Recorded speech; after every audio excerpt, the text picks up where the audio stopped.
네. 오늘 제가 소개해드릴 논문은 Properties from Mechanisms, an Equivalence Perspective on Identifiable Representation Learning이라고 하는 논문이고, 제목을 보면은 여기 지금 화면에서 좀 눈에 띄는 게 두 가지가 있을 텐데, 그 벤지오가 이제 교신으로 들어간 논문이고, 두 번째는 좀 오래된 논문이라는 겁니다. 이게 되게 좀 된 논문이라서 약간 더 너무 구식 아닌가라고 생각하실 수 있는데 그렇진 않고요. 이 분야 자체가 약간 아직 뭐가 뭐보다 낫다라는 게 정립이 좀 되지 않아서 되게 신선한 세팅으로 이제 불렸고 그래서 이 논문에 대해서 말씀을 드리려고 하는데 사실 약간 좀 특이한 논문이에요. 이게 그 실험이랑 모델 나올 때까지 기다리시면 안 되는 게 그 실험과 모델이 없습니다. 그래서 아무런 실험 없이 저도 고를 때는 사실 몰랐는데 어떤 theoretical한 perspective를 제시하는 논문이라서 대략적으로 내용을 봐주시면 좋을 것 같고 이제 이 벤지오 교수님도 그렇고 이제 제가 보고 있는 논문들이 뭐 CRL 그 causal representation learning 아니면 이제 뭐 nonlinear ICA 약간 이런 류들의 논문을 보는데 좀 이 논문 자체는 기존의 관점이랑 좀 많이 다른 논문이라서 원래 CRL은 어떤 분야인가에 대해서 먼저 좀 소개를 해드리려고 해요. 음, 사실 뭐 representation learning 많은 분들이 익숙하실 거고 뭐 되게 여러 가지 의미가 있죠. 뭐 셀숲 같은 그런 representation learning도 있을 거고 약간 좀 고전 컨비에서 anomaly detection에서 이제 representation space가 이제 잘 있는 뭐 그런 걸 상상하실 수도 있고 할 텐데 여기에서 말하는 representation learning은 좀 더 엄밀한 의미를 말합니다. 뭘 말하냐면 예를 들어서 지금 이제 generating 모델들이 굉장히 성능이 좋잖아요. 만약에 저희가 이제 이 이미지를 구성하는 요소를 준다고 생각을 해보면 뭐 빨간 옷을 입은 곰돌이가 공원에 있는 걸 그려줘 라고 하면 이 요소들을 종합을 해서 이미지를 그려주죠. 근데 만약에 저희한테 데이터셋이 있다고 가정을 해봅시다. 이 데이터셋은 뭐냐면 여러 가지 옷을 입은 그러니까 여러 가지 색깔의 옷을 입은 여러 가지 동물들이 여러 가지 장소에 있는 이 데이터셋을 학습을 했을 때 이 이미지를 구성하는 요소, 색깔, 동물의 종류, 장소라는 이 요소들을 리커버를 할 수 있느냐. 이걸 이제 그러니까 제너레이티브의 역과정을 이제 representation learning이다라고 말을 하고 있어요. 그래서 지금 보시듯이 뭐 good representation이 뭐냐라고 했을 때 저희가 만약에 이런 공들이 움직이는 어떤 비디오 데이터셋을 가지고 있다고 칩시다. 그러면 이 비디오의 순간순간을 캡처했을 때 그 순간순간을 결정하는 것들은 뭐 이전 스테이트와 그 다음에 이 각 공의 위치와 이 속도를 나타내는 이런 벡터 성분들이 되겠죠. 그러면 우리가 이런 비디오 셋을 학습을 해서 이 진짜 true factor of variance를 찾을 수 있냐라는 태스크를 풀고자 하는 거예요. 그래서 그럼 이렇게 identifiable 하다라는 거는 말씀드린 것처럼 실제 factor of variance랑 우리가 인코더로 이제 인코딩한 뒤에 이 지헤 간의 관계를 theoretically 어느 정도까지 같게 만들 수 있느냐를 말하는데 이걸 다루는 분야가 한 총 네 가지 정도 있는 것 같아요. 이 순서는 뭐냐면 위로 갈수록 약간 좀 theory에 집중을 한 분야이고 이게 너무 약간 좀 어썸션들이 강한 게 많아서 이거를 어떻게 하면 좀 더 프랙티컬하게 사용을 할 수 있을지 이런 식으로 되어 있는데 이 nonlinear IC 같은 경우에는 어, 이 실제 factorial variance를 observational space, 그러니까 이미지 같은 걸로 이제 매핑을 할 때 여기서 여기로 매핑을 해주는 펑션이 있을 거 아니에요? 그걸 G라고 하고 이제 보통 믹싱 펑션이라고 부르는데 이 믹싱 펑션이 이제 리니어하냐, 넌리니어하냐에 따라서 이제 non-linear IC에 linear IC라고 부릅니다. 근데 이게 리니어한 경우에는 상대적으로 되게 간단한 어썸션만 가지고 수학적으로 풀려요. 근데 이제 nonlinear IC는 원래 그게 안 됐는데 이제 딥러닝이 발전을 하면서 뭔가 이런 것들을 뉴럴넷으로 풀어보고자 하는 그런 시도들이 나오면서 이제 nonlinear IC 분야가 나온 거고 그다음에 CRL이랑 Disentangling Representation Learning은 얘네는 사실 되게 비슷한 건데 이게 먼저 나왔어요. 얘는 뭐냐면 예를 들어서 뭐 실제 latent source가 X 포지션, 뭐 Y 포지션, 그다음에 뭐 X축으로의 뭐 속도, Y축으로의 뭐 속도 이런 식으로 있다고 합시다. 그러면 이제 DRL 같은 경우에는 이 모든 레이턴트의 요소들이 다 인디펜던트하다는 가정을 해요. 근데 사실 이게 실생활의 예시를 생각해 보면 그렇지 않은 경우가 훨씬 많단 말이죠. 뭐 이런 레이턴트 팩터들 간의 어떤 커즐 릴레이션십이 있을 수도 있고. 그래서 이 인디펜던트 어썸션을 버린 게 커즐 레프레젠테이션. 그러니까 아래 거에 좀 더 제너럴라이즈 된 거라고 생각을 할 수 있겠죠. 그다음에 object centric learning 같은 경우에는 좀 유명한 모델이 슬롯 어텐션이 있는데 아시는 분들이 있을 것 같긴 한데 이 슬롯 어텐션은 예를 들어서 이미지 안에 막 물체가 이렇게 돌아다닌다고 하면 물체의 개수만큼 빈 슬롯을 이렇게 만들어서 학습을 진행을 하는 거예요. 이터레이티브하게. 그러면은 이 각 슬롯이 하나의 오브젝트에 바인딩이 돼요. 그러니까 1번 슬롯은 동그라미 전용, 2번 슬롯은 세모 전용 이런 식으로 바인딩이 되는 거죠. 그래서 이 슬롯들이 이제 각각 오브젝트만 따라다니면서 이제 걔의 레프레젠테이션을 뽑을 수 있느냐. 이제 이거를 보는 게 이게 어떻게 보면 사실 이미지에서의 어떤 디센탱글이잖아요. 레이턴 스페이스로 이제 매핑을 하는. 네, 그래서 이제 오브젝트 센트릭 러닝이라는 분야까지 이 어떤 아이덴티피어빌리티랑 관련이 있는 이제 워크들이라고 보시면 됩니다. 근데 여기에 좀 문제가 있어요. 이게 참 잘 되면 좋을 텐데, unsupervised이면서 여기 쓰진 않지만 이 데이터 디스트리뷰션이 IID면은 이게 불가능합니다. 이거는 Non-Linear ICA 1999년도 그리고 이제 좀 딥러닝이 많이 나오보단 2019년 이 두 개의 논문이 되게 유명한데 얘네가 이제 말하는 건 어떤 슈퍼비전 정보 없이는 이게 불가능하다. 근데 이게 왜 불가능한지 인사이트를 얻는 게 굉장히 중요한데 예를 들어서 어떤 이미지가 단 두 가지의 이제 요소로 구성이 되어 있다고 생각을 해봅시다. 그래서 이제 실제 레이턴 스페이스가 이렇게 생긴 거예요. Z1이랑 Z2가 있는데 각각의 디스트리뷰션이 가우시안이에요.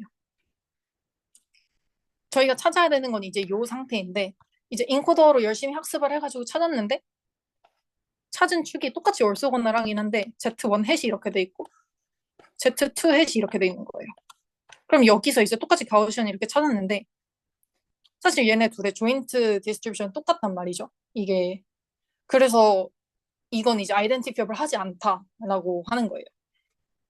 그럼 이제 이런 디스트리뷰션이 이러면 안 되니까 이제 리니어 ICA에서 처음에 그러면은 우리가 어떤 auxiliary variable 같은 걸 만들어서 거기에 대해서 conditionally independent한 latent variable 그다음에 뭐 넣는 가우시안 데이터 디스트리뷰션 같은 걸 이제 assumption으로 두면 풀 수 있다라는 거를 이제 많이 증명을 해왔어요.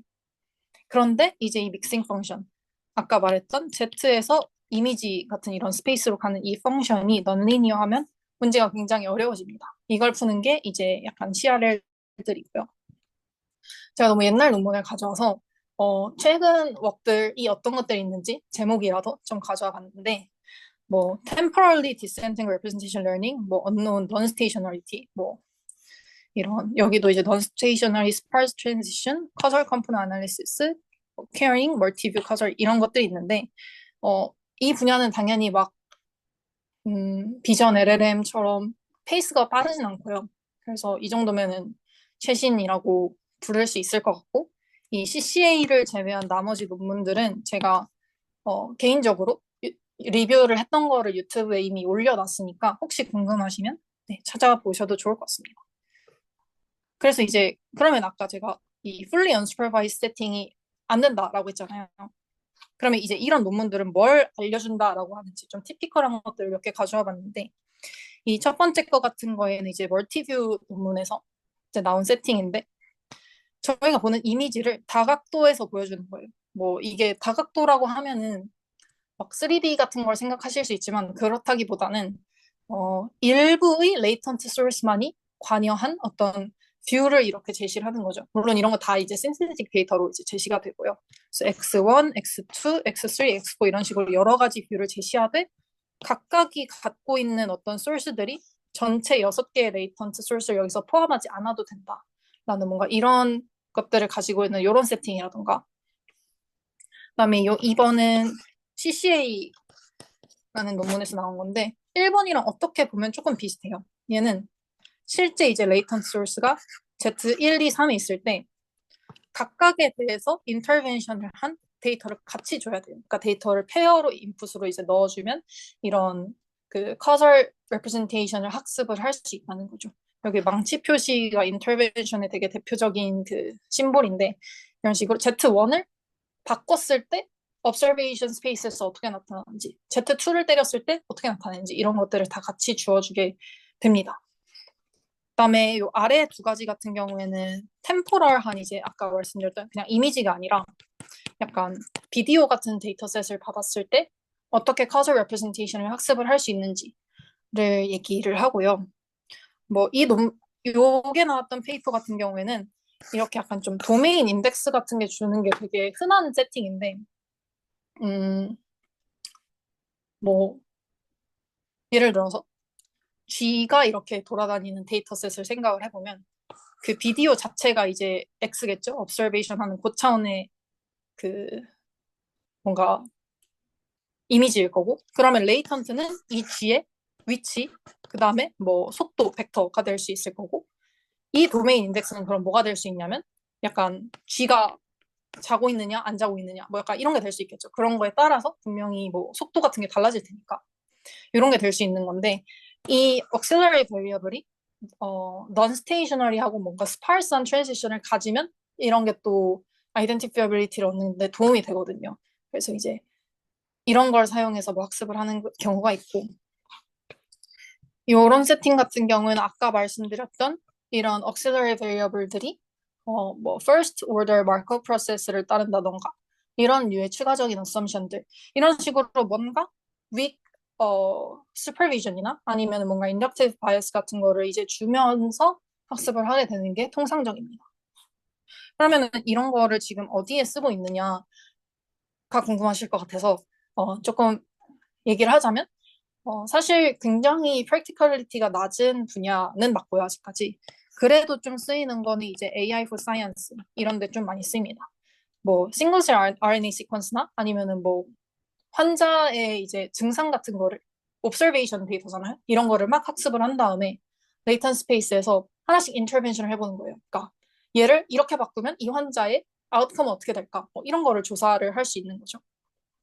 그래서 이런 식의 것들에 좀 쓰이고, 비전 같은 경우에는 조금 어썸션을 약화를 하면 아까 말씀드렸던 것처럼 뭐 슬롯 어텐션 같은 object centric learning에 쓰일 수 있고, 두 번째는 이거는 약간 아직 억지인 느낌이 좀 있긴 한데, 지금 여기 보시는 요 이그샘플이 이제 그 트랜스포머의 레이어에다가 어떻게 넣었는지 사실 잘 나와 있지도 않은데, CRL 레이어를 넣어서 보면 약간 그 VQA 할 때 약간 그 커서리티에 관련된 걸 이렇게 질문을 하고 있거든요. 그래서 이제 이렇게 답변을 맞췄다라고 하는데, 애초에 이 내용이 어펜딕스에 있을 뿐더러 메인 그 페이퍼에 넣고 뭔가 어블레이션도 제대로 진행이 되지 않아서 아직 뭔가 이 진짜 어플리커블한 모델에 들어가기는 아직 좀 무리가 있지 않나라는 네, 생각이지만 대충 이런 데 쓰이고 있습니다. 그다음에 이 본 논문의 증명보다 여기를 보시는 게 뭔가 좀 더 제너럴한 널리지일 것 같긴 한데, 어, 약간 되게 흔한 프루프 스케치를 가져왔어요. 왜냐면 이게 아이덴티피어빌리티라는 게 뭔가 한 번에 좀 와닿기 힘든 그런 개념 같아서, 결국에 아이덴티피어빌리티의 목적은 뭐냐면 우리가 인코더를 통해서 만든 이 지햇이 이 truth이랑 같았으면 좋겠는 거거든요. 그래서 어디까지 같을 수 있는지가 이제 뭐 permutation and component-wise transformation까지 뭐 identifiable하다 이런 식으로 말하기도 하고, 딱 permutation까지 permutation 빼고는 다 identifiable하다 뭐 이런 식으로 말을 하기도 하는데, 어떤 식으로 증명이 되는지 살짝만 힘드실 테니 훑고 넘어가 보자면, 일단 common assumption은 아까 말씀드린 것처럼 어떤 CT, 아까 막 G가 자고 있는지 안 자고 있는지 이런 도메인 인덱스가 있을 때 얘의 기분을 했을 때 레이턴트가 컨디셔널리 인디펜던트하다라는 어썸션은 굉장히 흔하지만 강력한 어썸션입니다. 그래서 이런 이제 인디펜던스 어썸션을 가지고 어, 사실 뭔지 굳이 약간 중요하지 않고 아무튼 이, 이 디스트리뷰션을 Z에 대해서 두 번 미분했을 때 0인 이식을 얻어요. 그러면 아까 저희가 알고 싶은 게 이제 이 GT 햇과 GT 사이의 매핑을 알고 싶은 건데, 여기에 observe 가능한 t-1 시점에 x를 껴줍니다. 그럼 이제 얘네 매핑의 자코비안을 생각을 해보면 이렇게 써질 수 있는데 여기가 0인 덕분에 이 계산하기 어려운 게 날아가고 그래서 이 HT, 이 GT 실제 이 레이턴트를 이제 저희가 엔코딩한 이제 레이턴트로 미분을 한 이 HT가 중요해지게 됩니다.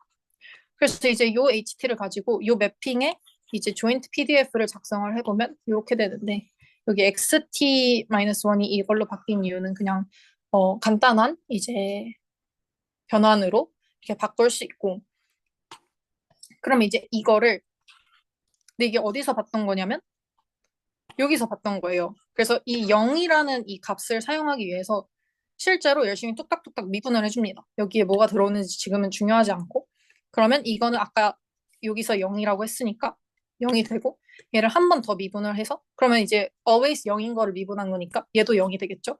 그래서 이 식 1에서 2를 빼줍니다. 그럼 이게 0 빼기 0이니까 여기도 0이 될 거예요. 그런데 항상 이쪽에 이제 증명을 하다 보면 뭐가 나오냐면 이 조건이 나와요. 이게 뭐냐면 이 HT가 아까 Z 햇에서 Z로 가는 매핑이라고 했죠.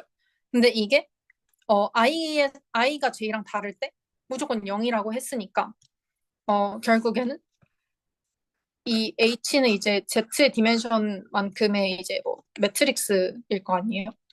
여기에 각 로우에 넌지로인 엔티티가 아예 없거나 하나이거나 둘 중에 하나인데 여기에 이제 기타 다른 어썸션들이 뭘 도와주냐면 이 풀 랭크에 대한 이 어썸션을 줘가지고 넌지로가 아예 없을 순 없고 그렇기 때문에 이제 only one non-zero entity가 이 H의 각 로우에 있다라는 결론이 나게 됩니다. 이게 약간 킥이에요. 그래서 이게 결국 의미하는 게 뭐냐면 이제 그러면은 G 햇의 스페이스에서 G 스페이스로 갈 때 이 각 로우에 넌지로인 게 하나밖에 없다는 거는 이렇게 생각을 해봤을 때 결국에 원투원 매핑이 된다는 거겠죠. 물론 퍼뮤테이션이 일어날 수도 있긴 하겠지만. 그래서 약간 이런 식의 증명을 통해서 우리는 데이터를 관찰을 했을 때 실제로 identifiable representation 얻을 수 있다라고 말을 하고 있는 분야라고 설명을 할 수 있을 것 같아요. 그럼 이제 오늘 가져온 논문은 뭐냐? 사실 약간 읽으면 읽을수록 뭔가 잘못 가져온 것 같다는 느낌이 들긴 했는데 굉장히 이전과는 다른 양상을 보이는 논문이에요. 제가 아까 앞에서 막 보여드렸지만 이 무언가를 알아야 할 때 대체적으로 어떤 데이터에 대한 추가적인 레귤레이션이 주어지거든요.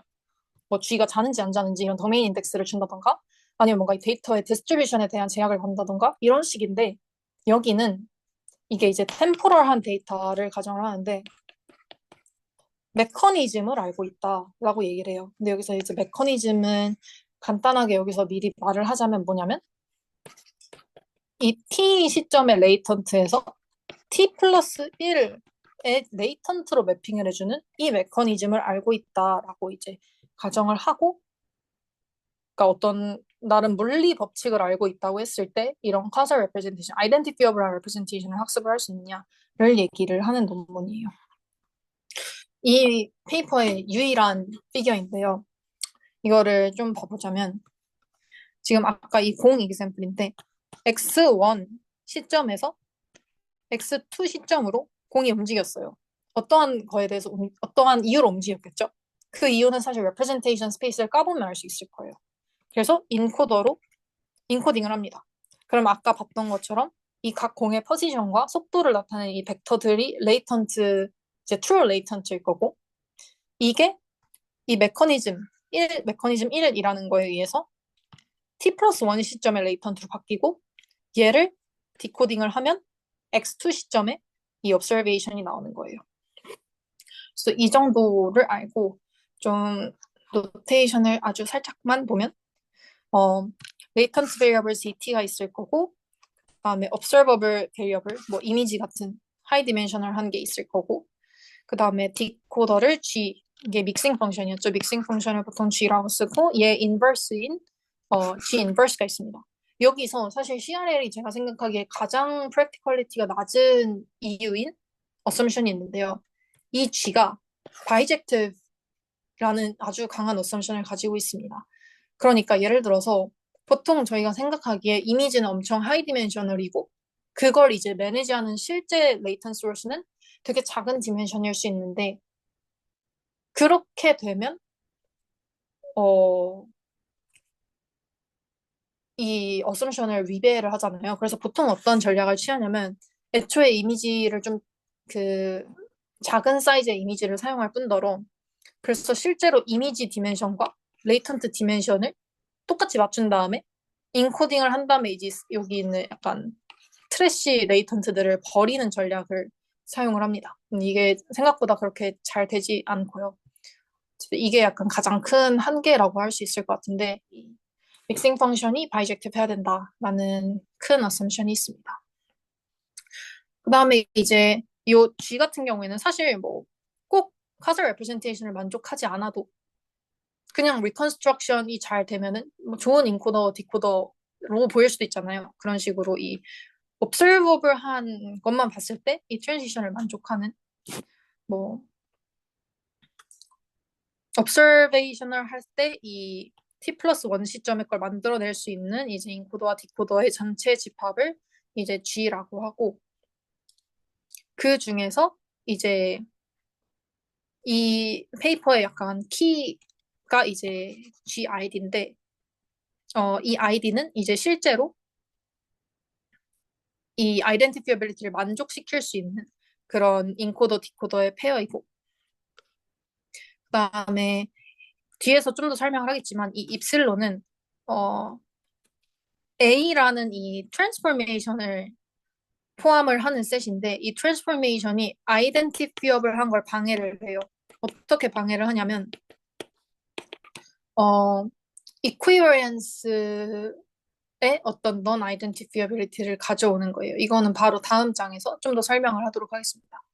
그다음에 이제 이 G equivalence가 앞에서 설명한 이 입실론에 있는 이 A라는 이 트랜스포메이션에 의해서 트랜스폼된 이 디코더들의 집합을 의미를 하고 그다음에 이 입실론 틸다는 어 한참 뒤에서 나오겠지만 이 imitation이라는 source of non-identifiability까지 이제 포함을 했을 때의 이제 셋을 트랜스포메이션의 셋을 말하고 이제 M은 우리가 선택 가능한 메커니즘들이 들어있는 어떤 셋이라고 보시면 됩니다. 그래서 약간 좀 두 가지식으로 설명을 하자면 이 페이퍼에서 이제 아이덴티피어블함을 방해하는 요소가 두 가지가 나와요. 이퀴버런스랑 이미테이션이 있는데 어떤 느낌이냐면 이퀴버런스는 예를 들어서 저희가 어떤 뭐 이미지에서 아까처럼 뭐 공의 속도 뭐 이런 거를 매핑을 하고 싶고 아니면 뭐 이동한 거리를 매핑을 하고 싶은데 이 매핑이 된 게 센티미터 단위로 매핑이 될 수도 있고 뭐 밀리미터 단위로 매핑이 될 수도 있고 미터 단위로 매핑이 될 수도 있고 이런 약간 스케일링 펑션까지 제약을 하기가 할 수가 없잖아요. 잠깐 언뜻 생각을 해봐도 그래서 그런 요런 조건들을 만족을 하는 바이젝티브한 이 트랜스포메이션 때문에 생기는 이제 non-identifiability를 equivalence에 의한 non-identifiability라고 여기서 얘기를 하고 그다음에 두 번째 같은 경우에는 imitation인데 얘는 메커니즘을 정확히 알고 있으면 일어나지 않아요.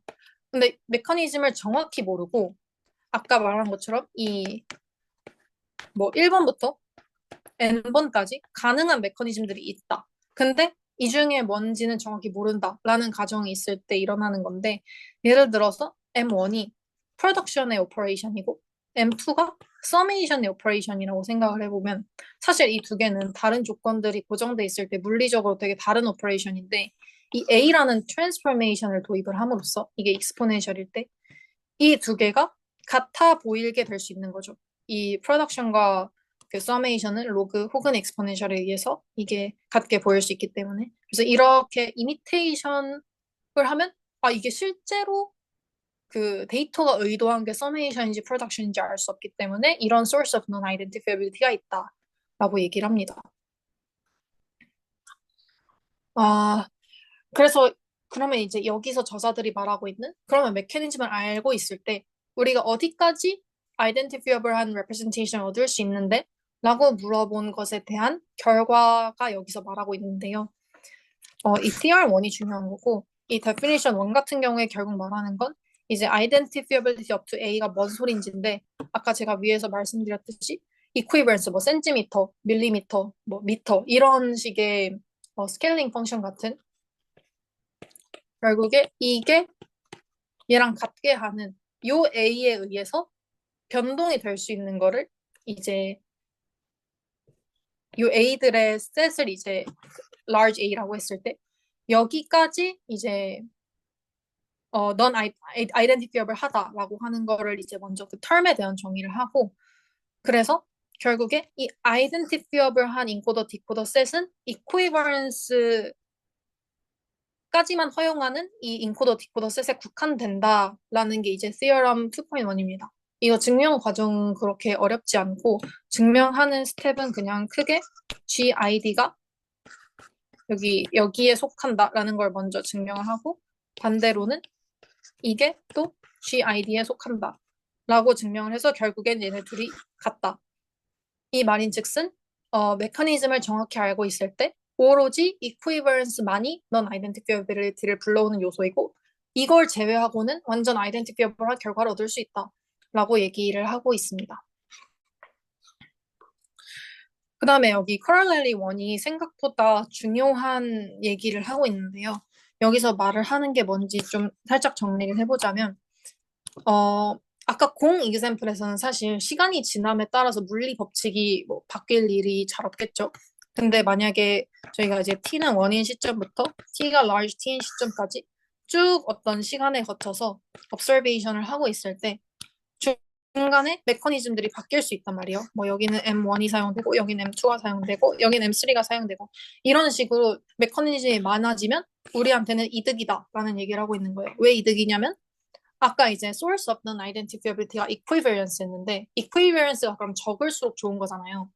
이 메커니즘이 많아지면 허용되는 equivalence가 적어져요. 왜냐하면 이 equivalence, 하나의 equivalence 이 A는 모든 이 메커니즘에 대해서 만족시켜야 이 입실론 안에 들어갈 수 있기 때문에 이 메커니즘의 시간에 따라서 이렇게 변해주면 좋다라고 얘기를 하고 있습니다.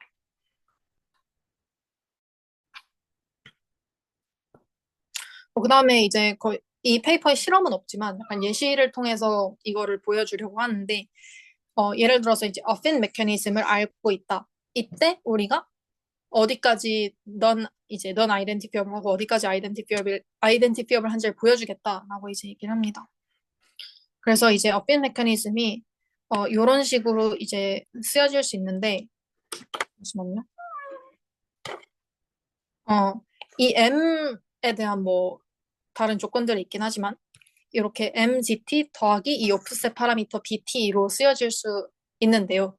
그러면은 이 XT가 XT 플러스 1을 가기 위해서 이 식을 만족해야 됩니다. 여기 인코더를 거치면 GT가 되고 요거를 여기 메커니즘을 적용하면 GT 플러스 1으로 매핑이 되고 얘를 다시 디코더를 통과시키면 이제 observation space로는 이런 거겠죠. 그래서 여기서 identifiable 함을 얻으려면 결국에는 G inverse tilda를 찾아야 하는 상황입니다. 그래서 이제 얘네가 어떻게 찾게 되었냐면 결국 이 인코더 우리가 찾고자 하는 G inverse tilda는 오프셋 레벨로만 변동이 있고 나머지는 다 이제 고정되어 있다. 뭐 예를 들어서 이게 이렇게 생긴 거면 그냥 이런 정말 이런 오프셋만 허용이 되고 나머지는 다 이제 픽스가 되어 있다라는 걸 증명을 하는데 이걸 어떤 식으로 증명을 하냐면 결국에 아까 equivalence한 그 메커니즘은 이 조건을 만족해야 되기 때문에 이 식이 나오고 이거를 뭐 Z에 대해서 미분을 하고 assumption들을 사용을 하면 어떤 게 나오냐면 이 많은 B들에 대해서 해시안이 항상 그 변하면 안 돼서 그러니까 약간 예측 가능한 공률을 항상 가져야 돼서 이 A를 두 번 미분한 게 constant matrix여야 한다라는 이걸 얻어요. 그러니까 proof 스케치니까 그냥 간략하게 넘어가자면 이런 constant matrix라는 이제 조건을 얻어서 그러면 이제 AG가 리니어한 거에다 오프셋이 붙은 형태밖에 될 수가 없고 그렇기 때문에 뭐 G inverse tilde가 이제 오프셋만 이제 있는 형태까지만 이제 변화가 있고 나머지는 다 픽스된 형태로 얻을 수 있다라고 얘기를 하는 식입니다. 여기 사용된 어썸션들은 기존 CRL에서 사용하는 어썸션들이랑 되게 유사하다는 걸 발견을 했는데요. 뭐 예를 들어서 아까 이제 위에서 본 게 요 AZ 플러스 B의 폼이 있었잖아요. 여기서 이 오프셋들이 at least D 플러스 1개의 디스팅트한 밸류가 있어야 한다라는데 이것도 되게 흔한 어썸션이고 이거를 쓰는 이유는 이 약간 각 그 오프셋들의 차를 구해요. 그래서 이 차가 linearly independent 하다라는 어썸션이 필요한데 이게 약간 어떤 느낌이냐면 B들이 있을 때 약간 원점을 이 B1으로 맞추고 각각의 이 오프셋들의 방향을 바꾸는 거예요. 근데 이것들이 다 linearly independent 한다라는 이제 조건을 걸어주는 건데 이게 약간 결국에는 Z 햇에서 Z로 매핑을 하는 펑션 그 해시 안에 이제 full length랑 관련이 있는 조건이라고 생각을 하시면 되고요. assumption 2는 이제 미분 가능 조건이 많이 등장을 하는데 어, 그 A가 이제 아날리틱하고 그게 이제 모든 구간에서 그렇다라는 걸 이제 알려주는 그런 어썸션입니다. 그다음에 이제 여기서 이제 메인 부분이 끝났고 두 가지 다른 세팅을 간략하게 얘기를 하는데 지금까지는 저희가 어떤 GT에서 GT 플러스 1로 가는 메커니즘을 정확하게 알고 있다라고 했을 때 생기는 이제 non identifiability만 본 거였는데 그리고 그 equivariance였고 근데 이제 hypothesis set을 보고 이 중에서 이제 골라야 할 때 상황을 보자면 아까 잠깐 말씀드렸듯이 이 imitator라는 source of non-identifiability가 추가적으로 생긴다라는 얘기를 하고 있는 겁니다. 이런 경우에는 아까는 이제 source of non-identifiability가 이제 equivalence만 있었다면 이제 equivalence랑 imitation이 둘 다 있다는 걸 이제 theorem 2.3에서 이제 증명을 하게 되고 증명 방식은 사실 비슷해요. 똑같이 이렇게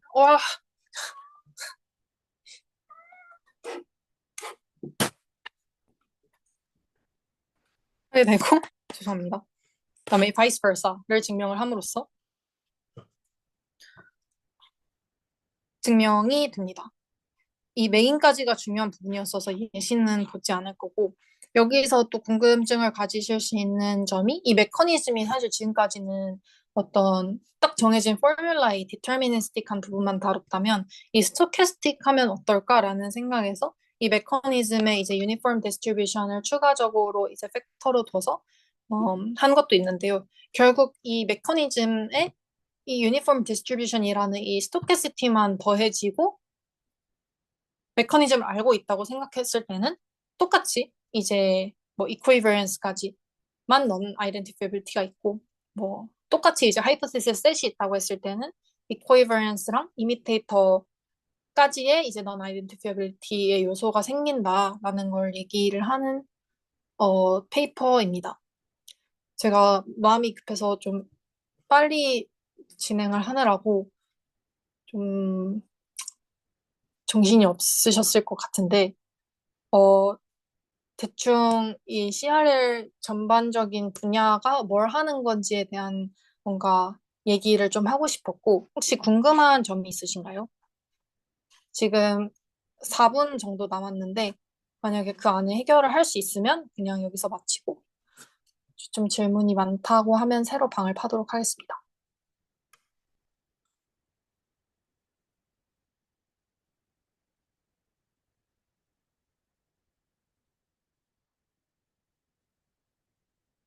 질문이, 네.